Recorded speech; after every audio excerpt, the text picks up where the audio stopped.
Բարի օր հարգելի հետևորդներ, եթերում է IBC լուրերի ժամը 12-ի թողարկումն է, ես Սվետլանա Պետրոսյանն եմ, նախ կարևորը համառոտ։ Իշխանությունը նոր քաղաքական ուղեգիծ է ներկայացնում այսպես կոչված իրական Հայաստան գաղափարախոսության հիմքով, ինչ փոփոխություններ են սպասվում առաջիկա 5 տարում։ Նոր սահմանադրությունում անկախության հռչակագրին հղում չի լինելու, ինչու է իշխանությունը հրաժարվում անկախության հռչակագրին հղումից։ Հայաստանն ու Ադրբեջանը տարածքային հարցերին կարծես տարբեր տրամաբանությամբ են մոտենում, ինչ հետևանքներ կարող են ունենալ Փաշինյանի ձևակերպումները Հայաստանի համար։ Մեկ ամսում 3 մահ բանակում, ով է պատասխանատու ստեղծված իրավիճակի համար։ ԱՄՆ-ն Իրանի դեմ ֆինանսական ճնշումը հասցնում է նոր մակարդակի, ինչ հետևանքներ կարող է ունենալ Թեհրանի համար հայտարարված տնտեսական մեկուսացումը։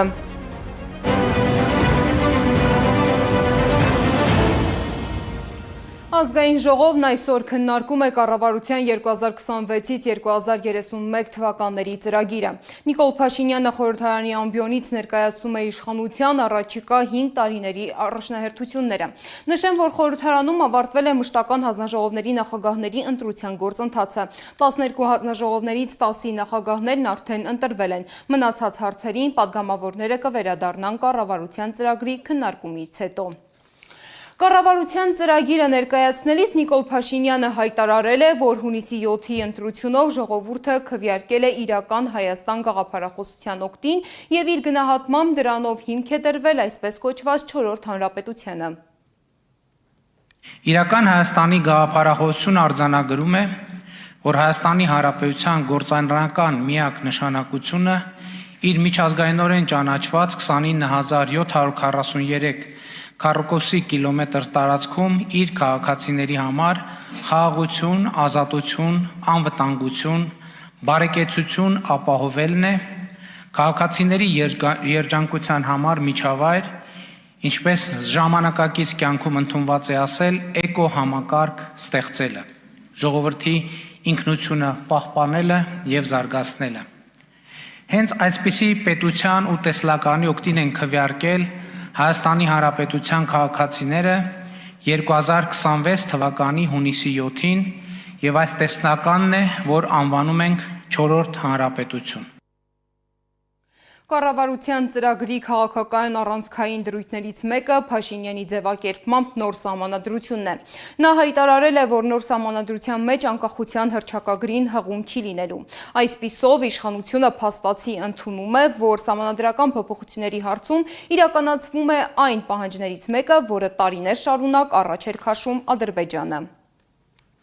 Ինչ վերաբերում է նոր սահմանադրության տեքստին, այն կհրապարակենք առաջիկա ամիսների ընթացքում եւ ինչպես ասել եմ 1990 թվականի անկախության հռչակագրին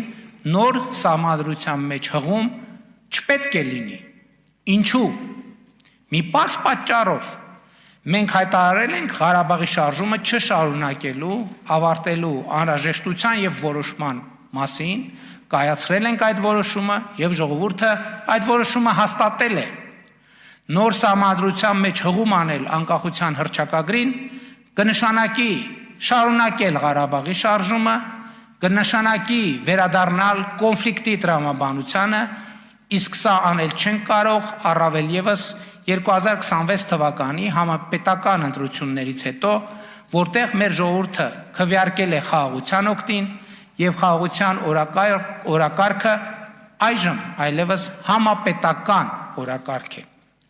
Ըստ այդմ Ադրբեջանի հետ հաստատված խաղաղության պահպանումը,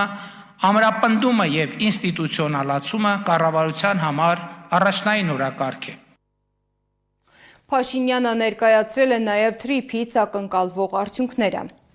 Նրա խոսքով ծրագիրը նախատեսում է ոչ միայն Հայաստանի եւ Ադրբեջանի միջև երկաթուղային կապի գործարկում, այլև Հայաստանի միացում միջազգային երկաթուղային ցանցին։ Այս ճանապարհով նախատեսվում է կապ ստեղծել Իրանի, Ռուսաստանի եւ Կենտրոնական Ասիայի ուղղություններով, նաեւ Պարսից ծոցը կապել Սև ծովին։ Թե մենք, թե Ադրբեջանը պետք է առերեսվենք, հաշտ լինենք այն փաստի հետ, որ անկախ Հայաստանի տարածքը նույնական է խորհրդային Հայաստանի տարածքի հետ, Անկախ Ադրբեջանի տարածքը նույնական է խորհրդային Ադրբեջանի տարածքի հետ։ Ոչ ավել, ոչ պակաս։ Օգոստոսի 8-ի առաջին տարեդարձի առիթով հղած իմ ուղերձում եմ ասել, որ խաղաղությունը անշրջելի եւ հարատև դարձնելու համար անհրաժեշտություն է Հայաստանում Լեռնային Ղարաբաղի հայերի վերադարձի եւ Ադրբեջանից հայ փախստականների վերադարձի իրավունքի մասին, իսկ Ադրբեջանում արևմտյան Ադրբեջանի եւ արևմտաադրբեջանցիների վերադարձի իրավունքի մասին խոսույթները չշարունակելը, այդ խոսույթներին վերջ դնելը։ Սա հարց է, որը թե Հայաստանում, թե Ադրբեջանում հասցեագրելու անհրաժեշտություն կա հանուն մեր սերունդների խաղաղ համակեցության իրավունքի։ Մենք պետք է դադարենք Ադրբեջանում Հայաստան փնտրել, Ադրբեջանը պետք է դադարի Հայաստանում Ադրբեջան փնտրել։ Բաքուն, որ հաճախ Թրամփի ուղու փոխարեն գործածում է Երևանի համար անընդունելի Զանգեզուրի միջանցք ձևակերպումը, հայտարարել է Ադրբեջանի տարածքում նախագծի հիմնական աշխատանքները նախատեսվում է ավարտվել հաջորդ տարի։ Իլհամ Ալիևի խոսքով Երևանում սակայն գործընթացը դեռ փաստաթղթավորման փուլում է, թե Հայաստանի ներսում, թե ամերիկյան կողմի հետ։ Նշեմ, որ թրիփը հայ-ամերիկյան նախագիծ է։ Աշխատանքներ են իրականացվում նաև Հայաստանում։ Մեր ամերիկացի գործընկերները պարբերաբար տեղեկացնում են մեզ այդ մասին։ Մեզ տրամադրված տեղեկությունների համաձայն Հայաստանում շինարարական աշխատանքները կսկսվեն կամ այս տարվա վերջին, կամ հաջորդ տարվա սկզբին։ Սակայն այնտեղ երկաթուղու երկարությունը ընդամենը 42 կիլոմետր է, իսկ Նախիջևանի ինքնավար հանրապետությունում այդ հատվածի երկարությունը 194 կիլոմետր է։ Հետևաբար մենք արդեն սկսել ենք աշխատանքները եւ ամեն դեպքում ավարտին կհասցնենք դրանք։ Տարածաշրջանային ճանապարհների եւ սահմանների մասին հայտարարությունների ֆոնին կրկին օրակարգ է գալիս նաեւ տարածքային հարցը։ Ադրբեջանը օրինակ չի բարձրաձայնում Արցվաշենի վերադարձի հարցը, մինչդեռ Հայաստանում ակտիվ քննարկվում է Փաշինյանի Տիգրանաշենի վերաբերյալ ձևակերպումները։ Ինչ դրամաբանությամբ են կողմերը մոտենում տարածքային խնդիրներին եւ կարող են Երևանի այսօրվա հայտարարությունները հետագայում վերածվել բանակցային կամ իրավական պարտավորությունների, ռեպորտաժում։ Ադրբեջանում Արցվաշենը Հայաստանին վերադարձնելու մասին խոսույթ չկա։ Փոխարենը Հայաստանի վարչապետը սեփական երկրի տարածքում գտնվող Տիգրանաշենի Քյարքիի հայկական պատկանելիությունն է կասկածի տակ դնում։ Այս հակադրությունն է իր գրառման բարձրաձայնում ադրբեջանագետ Տաթևիկ Հայրապետյանը զուգահեռ հարց ուղղելով։ Եթե Բաքվում չեն խոսում Արցվաշենը Հայաստանին վերադարձնելու մասին, ապա ինչու է հենց Երևանում ձևավորվում ադրբեջանական տարածքներ փնտրելու եւ դրանք վերադարձնելու օրակարգ։ Պատմության մեջ դժվար է գտնել այնպիսի ղեկավար, որը անընդհատ փորձում է ոչ թե սեփական պետության ինքնիշխանության դիրքերից հանդես գալ կամ պաշտպանության դիրքերից կամ խոսել մեր օկուպացված տարածքների մասին, այլ խոսել ու փնտրել ամենուրեք ադրբեջանական ճակերտավոր ադրբեջանական տարածքներ։ Հայրապետյանի խոսքով սա արդեն պարզապես հայտարարությունների մակարդակ չէ, այլ հասարակությանը հնարավոր նոր զիջումների հոգեբանորեն նախապատրաստելու գործընթաց։ Ցանկացած գործողության նախորդում է տեղեկատվական նարատիվային պատերազմ, որտեղ խոսույթներ են սկսում գեներացվել եւ այդ խոսույթների միջոցով սկսում են ազդել մարդկանց ուղեղի եւ մտքի վրա։ Եթե ուշադրություն դարձնեք, այս պահիձրությամբ որևէ իրական գործընթաց չկա, որևէ իրավական գործընթաց չկա այդ տարածքների հետ կապված, բայց Փաշինյանը այդ խոսույթը գեներացնում է հայ հանրության մեջ, փաստացի տրամադրելով հերթական զիջումների։ Այս դեպքում բանակցային գործընթացի ամենակարևոր հարցը դառնում է ոչ թե այն, թե ով ինչ տարածքի մասին է հայտարարում, այլ որ կողմերը նույն տրամաբանությամբ են արդյոք առաջնորդվում։ Տիգրանաշենի մասին խոսելիս Երևանից հայտարարում են, այն հայկական տարածք չէ, իսկ Արցվաշենի վերաբերյալ Բաքվում չեն էլ խոսում։ Հակառակը, Ադրբեջանի ղեկավարությունը շարունակում է Հայաստանի նկատմամբ առաջ քաշել սեփական տարածքային օրակարգը։ Քաղաքագետ Ստեփան Հասան Ջալալյանի գնահատմամբ սա փոխադարձ զիջումների տրամաբանություն չէ։ Ադրբեջանի խոսույթում ոչ միայն Ադրբեջանի գործող վարչակազմի, այլ ընդհանրապես չի եղել որևէ դեպք, ես չեմ հիշում Ադրբեջանի որևէ ղեկավար, սկսած առաջին նախագահից, ոչ Այազ Մութալիբովը, ոչ Աբուլֆազել Չիբեյը, ոչ Հեյդար Ալիևը, ոչ գործող ղեկավարը Ադրբեջանի, որ ասեն թե այս կամ այն տարածքը պատկանում է Արցախի հանրապետությանը կամ պատկանում է Հայաստանի հանրապետությանը, մենք պիտի վերադարձնենք, պատրաստ ենք քննարկել այդ տարածքը վերադարձնելուն։ Չկա Հասան Ջալալյանի խոսքով խնդիրը կարող է դուրս գալ քաղաքական հայտարարության սահմաններից եւ հետագայում վերածվել բանակցային կամ միջազգային իրավական ռիսկի։ Միջազգային հանրությունը կարող է հարց բարձրացնել, որ ուղղված Հայաստանի ղեկավարությանը, որ չէ որ դուք ասում եք, որ սրանք ադրբեջանական տարածքներ են, սրանք Հայաստանինը չեն։ Հիմա ինչումն է բանը, որ ուրեմն չեք վերադարձնում կամ այսպես երկմտում եք եւ այլն։ Իհարկե, եթե դու ինքդ ես հայտարարում այդ տարածքների ոչ հայաստանապատկան լինելու մասին, ապա օտարից ինչ պիտի պահանջել կամ ակնկալել։ Երևանն ու Բաքուն սկսում են խոսել նույն լեզվով։ Հայաստանի եւ Ադրբեջանի իշխանությունների հայտարարությունների աճող նմանությունը ադրբեջանագետ Տաթևիկ Հայրապետյանը վտանգավոր միտում է համարում։ Նիկոլ Փաշինյանը նույնիսկ հպարտացել է, որ իրենք ասել են նրան, որ խոսույթները նմանվում են։ Իսկ խոսույթների նմանությունն այն է, որ Ադրբեջանն էլ է թիրախավորում Հայաստանի հետ կապված տարբեր գործոններ, հանգամանքներ, Փաշինյանն էլ է թիրախավորում նույն բանակի հետ կապված, բանակի մարտունակության հետ կապված ադրբեջանական Հայաստանի ղեկավարի խոսքերը կրկնվում են, հայ առաքելական եկեղեցու հետ կապված, Թուրքի հետ կապված, տարբեր հանգամանքների Արցախի հետ կապված այդ խոսքերի կրկնությունը այն է, որ Փաշինյանը կրկնում է Ալիևին։ Արցախի վերադարձի մասին Բաքվում լռում են, իսկ Երևանից հնչում են սեփական տարածքների պատկանելիությունը կասկածի տակ դնող ձևակերպումներ, եւ հենց այս հակադրությունն է փորձագետներին մտահոգում։ Նրանց գնահատմամբ, եթե մի կողմը շարունակում է առաջ քաշել պահանջներ, իսկ մյուս կողմը խոսում է զիջումների հնարավորության մասին, խաղաղության գործընթացը կարող է գնալ ոչ թե փոխադարձ զիջումների, այլ միակողմանի զիջումների ճանապարհով։ Խորհրդարանում հնչող քաղաքական հայտարարություններին զուգահեռ օրակարգում կրկին բանակի խնդիրն է։ Միայն օգոստոսին զինված ուժերում խաղաղ պայմաններում մահացած զինծառայողների թիվը հասել է 3-ի։ Վերջին դեպքը գրանցվել է Պաշտպանության նախարարության զորամասերից մեկում։ Այնտեղ հայտնաբերվել է զինծառայող Էդգար Գևորգյանի հրազենային վնասվածքով։ Դեպքի արդիվ քննչական կոմիտեն քրեական վարույթ է նախաձեռնել սպանության հատկանիշներով, կա ձերբակալված։ Հիշեցնեմ նաև, որ Հայաստանի զինված ուժերում 2026 թվականի ընթացքում արձանագրվել է 11 մահ։ Ինչ է ցույց տալիս այս վիճակագրությունը, որոնք են նման դեպքերի հիմնական պատճառները, լսենք։ Ես տեսնում եմ այսօր երկու խնդիր։ Առաջինը ազնագազմի համալրում, ազնագազմը քիչ է եւ այդ ծանրաբեռնվածությունը ազդում է մարդկանց վրա, ովքեր որ բոլորը չեն, որ կարող են, ասենք, տանել այդ բոլոր ծառայության ծանրությունները։ Եվ երկրորդը ուսուցման եւ դաստիարակության եւ բանակի առօրյային վերաբերող զորքերի ծառայության ճիշտ կազմակերպում։ Ընդդիմադիր պատգամավորները տեղի ունեցողը կապում են բանակում համակարգային խնդիրների հետ եւ պատասխանատվությունը դնում իշխանության վրա։ Հայաստան խմբակցության պատգամավոր Գեղամ Մանուկյանը հայտարարել է, որ բանակում տեղի ունեցողը քաղաքական եւ պետական կառավարման հարց է։ Իսկ ուժեղ Հայաստան խմբակցության պատգամավոր Մարիան Աղահրամանյանը հայտարարել է, որ բանակում ոչ մարտական պայմաններում զինծառայողների մահերի դինամիկան պետք է դառնա խորհրդարանական վերահսկողության հարց։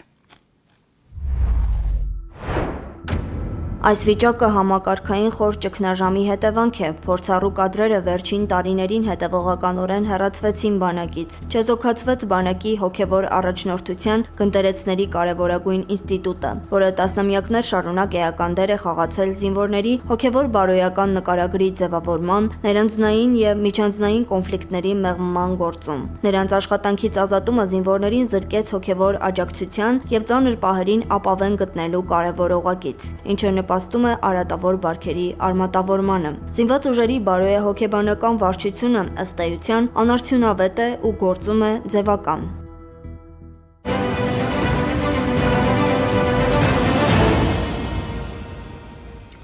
Միջազգային հարթակում այսօրվա գլխավոր զարգացումներից մեկը վերաբերում է Իրանին։ ԱՄՆ ֆինանսների նախարար Սքոթ Բեսենթը հայտարարել է, որ Վաշինգտոնը անցնում է Իրանի դեմ ֆինանսական ճնշման նոր ավելի կոշտ փուլի։ Նրա խոսքով ԱՄՆ-ի նպատակն է փակել Թեհրանի եկամուտների եւ ռեսուրսների աղբյուրները եւ առավելագույնս մեկուսացնել Իրանի տնտեսությունը։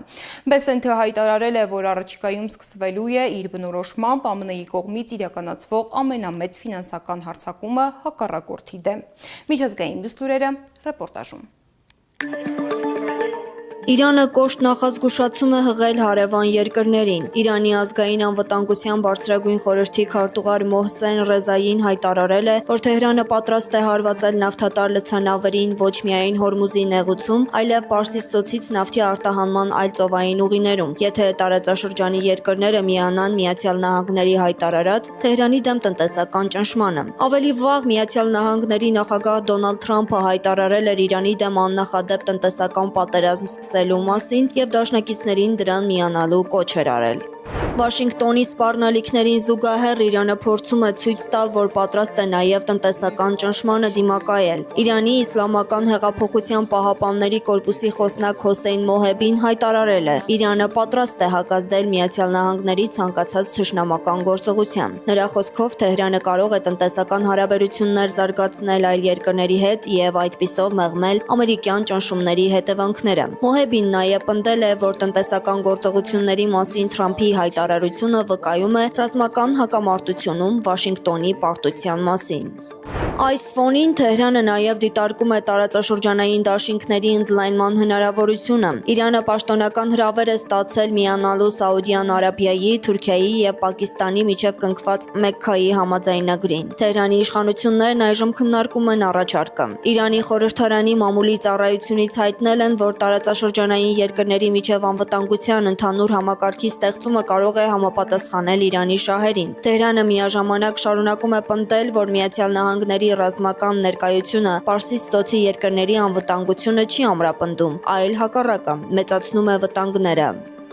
Մերձավոր Արևելքում լարվածության աճին զուգընթաց շարունակվում է նաև ռուս-ուկրաինական պատերազմը։ Վլադիմիր Պուտինը պնդում է, որ Ռուսաստանը պատրաստ է խաղաղ երկխոսության, բայց միայն այն իրողությունների հիման վրա, որոնք ձևավորվել են պատերազմի ընթացքում։ Ռուսաստանի նախագահը հայտարարել է, որ վերջին շրջանում ռուսական ուժերը ակտիվացրել են հարվածները ուկրաինական ռազմական եւ արդյունաբերական օբյեկտների ուղղությամբ։ Նրա խոսքով դա պատասխանն է Ռուսաստանի տարածքում քաղաքացիական օբյեկտներին ուկրաինական հարվածների։ Պուտինը միաժամանակ մերժել է Կիևից ստացվող իր բնորոշմամբ էկզոտիկ առաջարկները եւ ասել, որ դրանցից որոշներն անընդունելի են Մոսկվայի համար։